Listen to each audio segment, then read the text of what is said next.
이제 무더운 여름이 지나가고 이제 산산한 바람이 불어오게 되면 우리는 자연스럽게도 한 해에 어떻게 지냈지?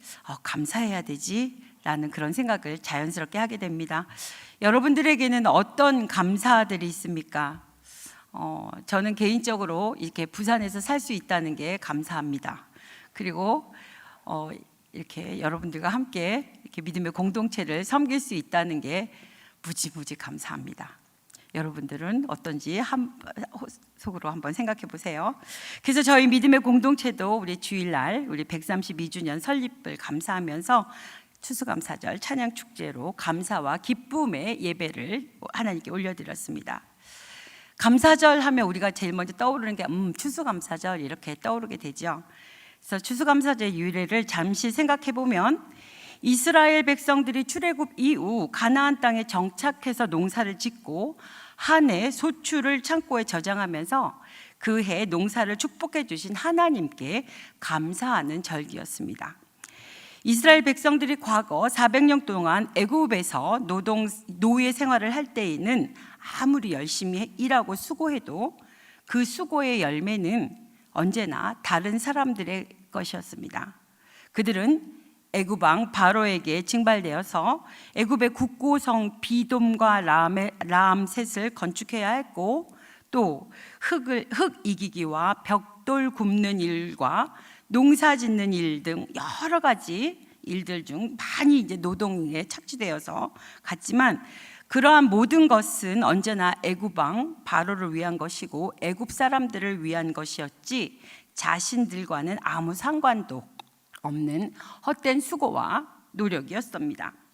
그런데 이제 젖과 꿀이 흐르는 가나안 땅에 정착해서 남의 노예가 아닌 자유인이 되어서 남을 위해서 일하는 것이 아니라 나와 내 가정을 위해서 일할 수 있게 된 것이고, 그리고 그 한 해 동안 모든 수고와 땀의 대가를 남에게 빼앗기는 것이 아니라 바로 내 창고에 드릴 수 있게 된 것입니다.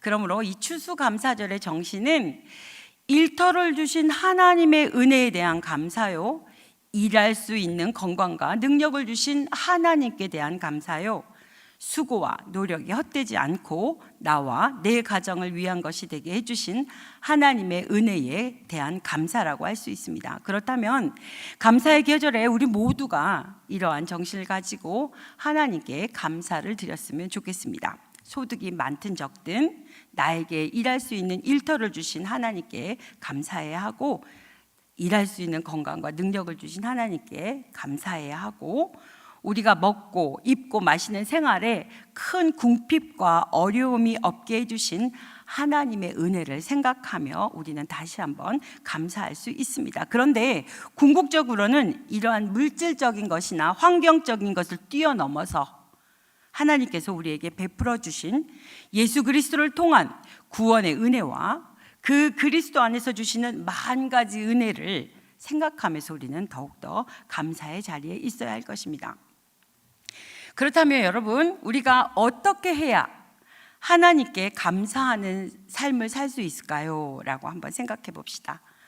크던 작던 좋은 일이든 나쁜 일이든 어떤 감사가 있는지를 우리는 믿음의 눈으로 바라봐야 합니다. 그래야 우리는 어떤 환경과 조건 속에서도 우리가 하나님의 은혜 속에 살고 있음을 깨닫고 하나님 앞에 감사할 수 있는 것입니다. 저희가 오늘 본문 22절과 23절을 읽었는데요, 제가 22절을 한번 다시 읽습니다.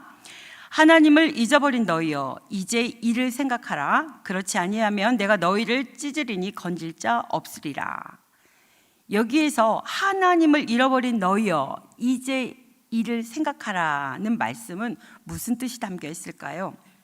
그것은 하나님의 특별한 은총 속에 사는 이스라엘 백성들이 그 모든 은혜와 복이 하나님께로 왔음을 항상 잊지 말고 하나님께 감사하며 그 하나님을 영화롭게 해드리는 삶을 살아야 했었습니다. 그런데 그들은 어떻게 했습니까? 하나님께 감사하지도 않았습니다. 하나님을 경외하지도 않았습니다. 스스로 자기의 능력으로 산다고, 자기가 잘났다고 자만했습니다. 불평도 많이 했습니다. 그래서 이스라엘 백성을 향해서 책망하신 하나님의 말씀입니다.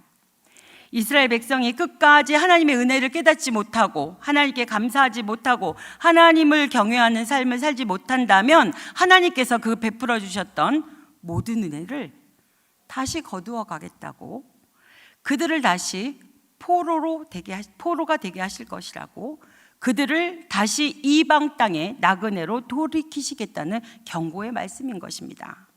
그러므로 여러분, 감사할 수 있는 조건은 범사에 하나님을 인정하는 믿음인 것입니다.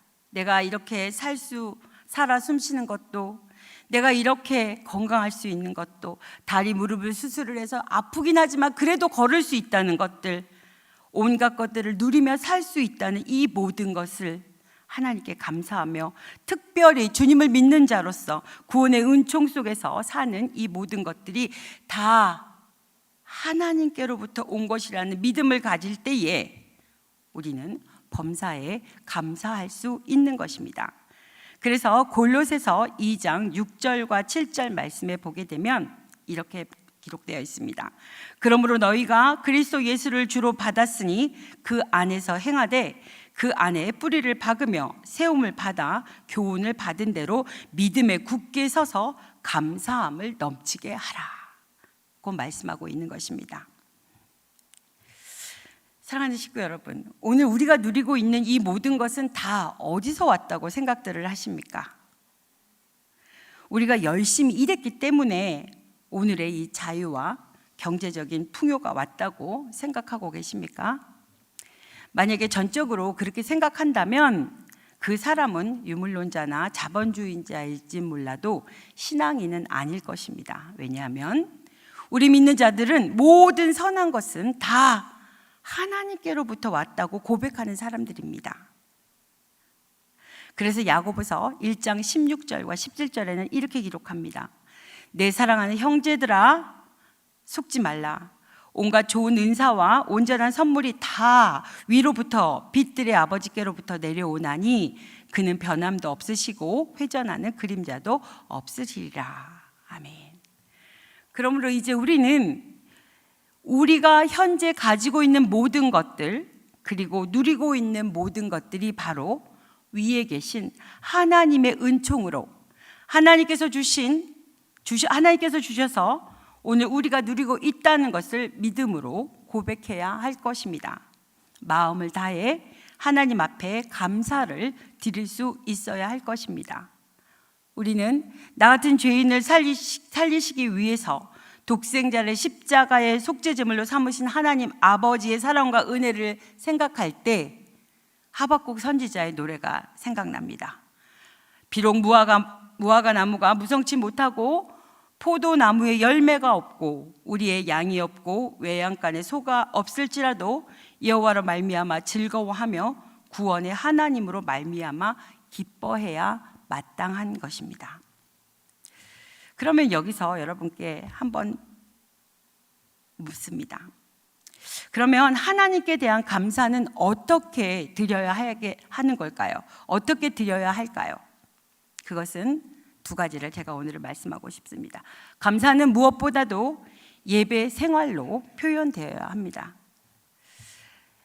누군가가 감사를 표현하려고 하려면 어떻게 합니까? 그 감사한 분을 찾아가서 감사의 인사를 드리고 구체적으로 이래서 저래서 참 감사합니다라는 말씀을 전합니다. 우리가 잘 알고 있는 누가복음 17장에 보면 10명의 나병 환자를 주님께서 고쳐주셨습니다. 그런데 한 명의 나병 환자는 돌아와서 예수님께 경배하며 병 고쳐주심을 감사한 것을 우리는 알 수 있습니다. 그랬더니 예수님께서 어떻게 하셨습니까? 돌아와 경배를 드리고 감사의 내용을 고백한 그 한 명의 나병 환자에게는 감사할 줄 아는 자라고 말씀하셨습니다. 예수님께 돌아오지도 않고 감사의 말을 전하지 않았던 다른 9명의 나병 환자들에게는 감사를 모르는 자들이라고 탄식하는 것을 볼 수 있습니다. 여러분, 하나님께 대한 우리의 감사도 마찬가지입니다. 우리가 진정으로 하나님의 은혜와 축복의 감사가 있다면 우리는 하나님 앞에 나아가야 합니다. 그리고 경배와 기도와 찬양으로 그 감사한 내용을 구체적으로 고백해야 합니다. 어떤 감사가 있을까요? 하나님 아버지, 저를 죄에서 구원해 주셔서 진심으로 감사합니다. 나를 위해 독생자 구주를 보내주셔서 감사합니다. 열심히 일하게 하셔서 소득을 허락하시니 감사합니다. 건강 주시니 감사합니다. 매우 등등 많은 감사를 우리는 구체적으로 고백하고 표현할 수 있습니다. 이렇게 하나님께 구체적으로 종합적으로 감사하는 행위를 가리켜서 우리는 하나님께 예배드린다고 할 수 있습니다. 만약에 참으로 하나님의 은혜에 감사를 표현하고 싶다면 예배 생활에 진정으로 힘쓰시기 부탁드립니다. 주일 예배는 뿐만 아니라 교회에서 모여서 드리는 모든 예배에 열심히 참석하시고 개인적으로는 가정에서 하나님 앞에 예배드리는 생활에 힘쓰기를 간절히 소망합니다. 그러면 하나님께서 여러분의 그 예배의 열심을 보시고 여러분들이 하나님께 대한 진정한 감사가 있다는 것을 인정해 주실 것입니다. 두 번째로, 감사는 하나님께 대한 헌신으로 나타날 수 있습니다. 시편 116편 12절부터 14절에서는 하나님의 은혜에 대한 감사를 이렇게 노래합니다. 우리 함께 봉독해 보실까요? 내게 주신 모든 은혜를 내가 여호와께 무엇으로 보답할까? 내가 구원의 잔을 들고 여호와의 이름을 부르며 여호와의 모든 백성 앞에서 나는 나의 서원을 여호와께 갚으리이다. 아멘. 이제 여러분의 감사가 입술의 고백으로만 끝나지 말기를 소망합니다. 여러분이 하나님께로부터 받아 누리고 있는 건강과 재물과 재능, 모든 은혜를 가지고 이제는 주님을 위해서 더욱더 열심히 살기를 소망합니다. 그리고 무엇보다도 하나님께서 가장 기뻐하시고 원하시는 복음 전파, 우리 공동체에게 맡겨진 각자의 사명들, 헌신하는 일들, 또 우리의 삶의 현장을 하나님의 나라로 만들어가는 일 등을 위해서 몸과 마음과 시간과 물질을 드릴 수 있기를 바랍니다. 그러면 여러분의 그 헌신된 삶을 통해서 여러분들의 감사가 진정한 것임을 하나님께서 인정하시면서 기뻐하실 줄 믿습니다. 그러면 우리가 하나님께 감사하는 삶을 살 때 하나님께서 우리에게 주시는 은혜가 무엇일까요? 첫 번째로 그 은혜는 먼저 우리가 감사를 하면 우리 마음에 천국이 이루어집니다. 중세의 한 수도사가 수도원에서 제자들을 가르치면서 자신의 일기에 이런 글을 기록해 놓았다고 합니다. 감옥과 수도원은 환경적으로 매우 유사할 수 있다. 그렇다면 무엇이 감옥을 지옥으로 만들고 수도원을 천국으로 만들게 되는가? 감옥에서는 하루를 불평과 원망으로 시작하는 반면에 수도원에서는 하루를 감사와 찬송으로 시작한다. 이것이 바로 감옥을 지옥으로 만들고 수도원을 천국으로 만드는 차이다. 만일 우리가 수도원에 살고 있으면서도 감사를 잃어버린다면 이 수도원은 지옥 같은 곳이 될 수밖에 없을 것이다. 그리고 반면에 만일 감옥에서도 감사를 발견하여 감사를 할 수 있다면 그 감옥은 곧 천국이 될 수 있을 것이다 라고 적었다고 합니다. 헬라에 보게 되면 감사와 기쁨은 그 어원이 같습니다. 그러므로 감사와 기쁨은 서로 불가 분리의 관계로 연결되어 있다고 할 수 있는데요.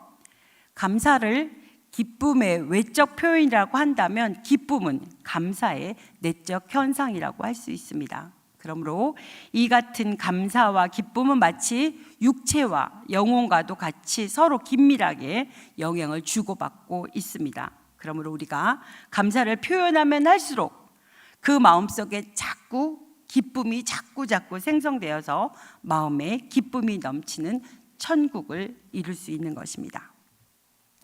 두 번째로 우리가 하나님께 감사하는 삶을 살게 된다면 하나님께서는 또 다른 은혜를 주십니다.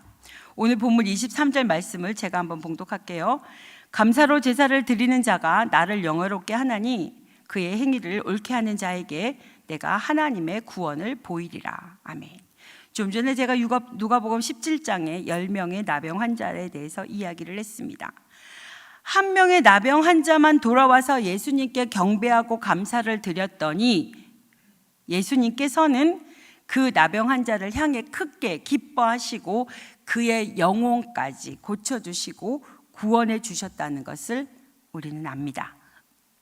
이것은 우리에게 무엇을 말하는 것일까요? 우리가 하나님께 감사로 나아간다면 하나님께서는 또 다른 은혜, 또 다른 구원을 우리에게 주셔서 그 감사가 끊임없이 이어지도록 축복해 주신다는 말씀입니다.